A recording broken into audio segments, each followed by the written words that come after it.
अमरावती जिल्ह्यात गेल्या काही दिवसांपासून सुरू असलेल्या पावसामुळे शेतकरी मोठ्या संकटात सापडले आहेत। अतिवृष्टीमुळे तब्बल 45,000 हेक्टर क्षेत्रातील पिकांचे नुकसान झाल्याचं प्रशासनानं प्राथमिक अहवालातून नमूद केलं आहे। गेल्या काही दिवसात झालेल्या पावसानं अमरावती जिल्ह्यात कहर केला आहे।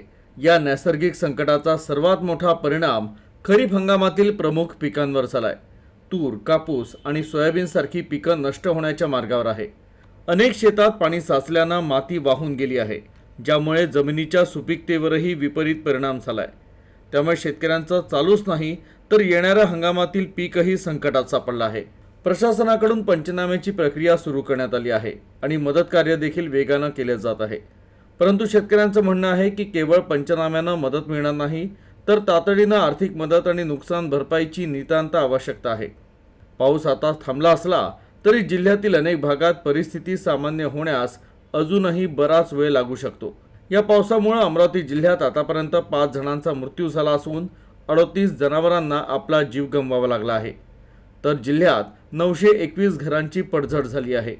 त्यामुळे अनेक कुटुंब बेघर झाली आहे आणि त्यांना तात्पुरत्या ठिकाणी आश्रय घ्यावा लागत आहे।